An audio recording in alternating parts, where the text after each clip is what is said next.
তাড়াতাড়ি সবাই নাম, চল চল ভিতরে চল। এই সবাই হাত উপরে তোল, কেউ নড়াচড়া করার চেষ্টাও করবি না, তাহলে গুলি করে খুলি উড়িয়ে দেব। ক্যাশে যা আছে আমার কাছে দিয়ে দে, আর জুয়েলারি গুলো আমাদের ব্যাগে ঢুকিয়ে দে। কারা আপনারা? কারা? কোনো কথা হবে না, যা বলছি সেই কাজ কর, না হলে গুলি মেরে খুলি উড়িয়ে দেব।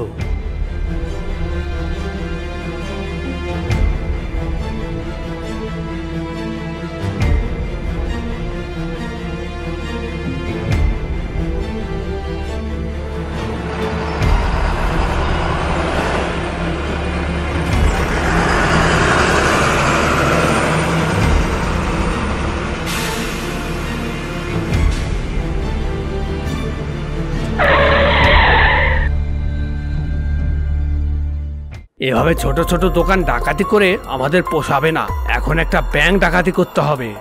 কিন্তু বস, ব্যাংক ডাকাতি করলে তো আমাদের পুলিশ ধরে নিয়ে যাবে। গুলি করে খুলি উড়িয়ে দেব, পুলিশের ভয় পেলে চলবে? পুলিশের ভয় থাকলে এদিকে আমরা পাহাড়িবাসীদের মরতে হবে। তাহলে এখন আমরা কি করব বস? কাল আমরা ব্যাংক ডাকাতি করতে যাব। পরদিন ডাকাত দল আবার শহরে আসে। এবার তারা একটা ব্যাংকের সামনে এসে দাঁড়ায়। এই ব্যাংকে আজ ডাকাতি করতে হবে। ওই ধলা চালা, অস্ত্রগুলো বের কর, এখন ব্যাংকে ঢুকবো।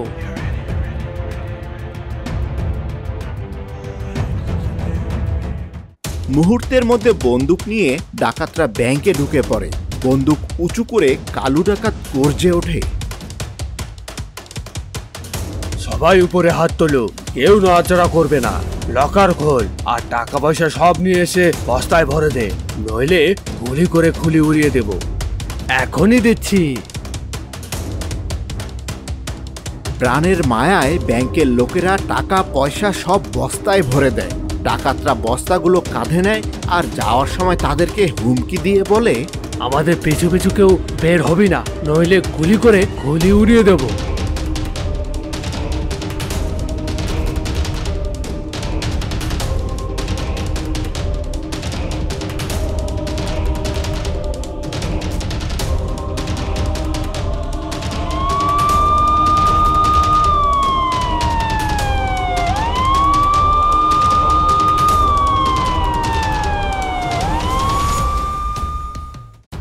এদিকে তালহা তার বাবার সাথে বসে টিভি দেখছিল।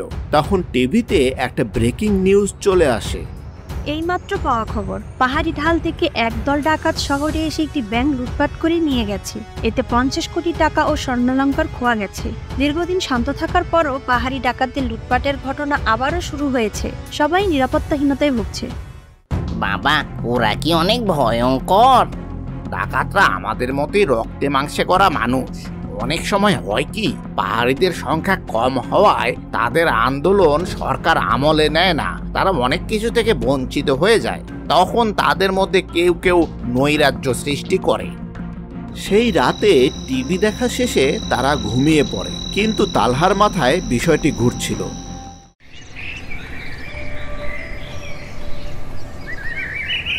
পরদিন তালহা টিভিতে দেখে পাহাড় নিয়ে নতুন আরেকটা খবর। ব্রেকিং নিউজ, পাহাড়ে পানির হাহাকার। এক বোতল পানির দাম 100 টাকা থেকে 1000 টাকা দিয়েও কেনা যাচ্ছে না। আমাদের কয়েকজন সাংবাদিক জানায় সেখানকার আশেপাশের জলাশয়গুলো শুকিয়ে যাচ্ছে। পাহাড়িরা তীব্র পানির সংকটে ভুগছে। রাতে দেখলাম ডাকাতের উপদ্রব, সকালে দেখছি পানির জন্য হাহাকার। আসলে কি হচ্ছে, একবার তো গিয়ে দেখতেই হবে। কিরে তালহা ভাইয়া, কিছু ভাবছো নাকি? কই কিছু না তো, তুমি টিভি দেখো, আমার একটা কাজ আছে। তালহা রহস্যের সন্ধানে সাইকেল নিয়ে পাহাড়ের দিকে যেতে থাকে। পথে সবুজের সাথে দেখা হয়, তাকেও সে সাথে নেয়।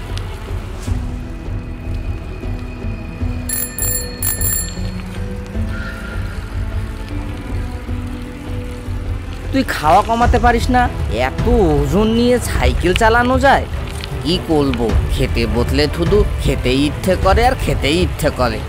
নে এখন তুই চালা।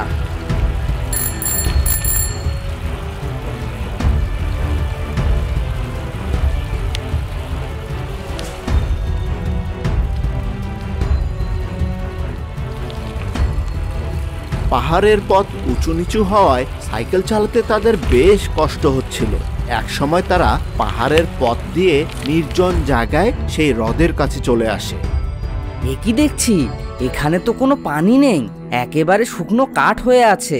এটাই তো ছিল পাহাড়ি মানুষদের পানির উৎস। তালহারা যখন এসব বলা বলি করছিল, ঠিক তখনই তালহাদের পিছন দিক দিয়ে কালু ডাকাতরা ডাকাতির মালামাল নিয়ে যাচ্ছিল। তখন তালহা ও সবুজ একটা গাছের পিছনে লুকিয়ে পড়ে। বস, আজকে তো ভালো টাকায় ডাকাতি করলাম। আহেন, এখন থেকে আর ডাকাতি করব না। যে টাকা ডাকাতি করেছি তা দিয়ে বাকি জীবন আরাম আয়েসে কেটে যাবে। এই ধালার বাচ্চা ধালা, তোর কি মনে হয় এগুলো আমাদের আরাম আয়েশের জন্য এইসব করছি? বোকার হদ্দ, আমরা এগুলো করছি আমাদের অধিকার পুনরুদ্ধারের জন্য। এমন সময় সবুজের গা লেগে সাইকেলটি পড়ে যায় আর শব্দ হয়। তখন ডাকাতরা তাদের দেখে ফেলে। বস, ভূত ভূত! চুপ কর গাধা, এগুলো ভূত না। এই পিচ্চিরা হাত উপরে তোলো, নইলে গুলি করে খলি উড়িয়ে দেব। সামনে আয়।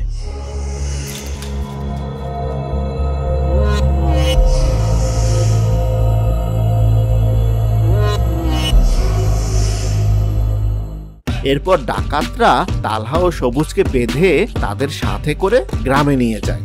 ডাকাতদের সাথে এই দুজন বন্দীকে দেখে অন্য সবাই এগিয়ে আসে। কিরে কালু, তোরা এটা কি করলি?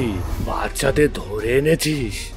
আমরা আনি নেই কাকা, ওরা একা একা এসেছে। ওই দুজন আমাদের সব দেখে ফেলেছে। এখন ওদের ফিরে যেতে দেই কিভাবে?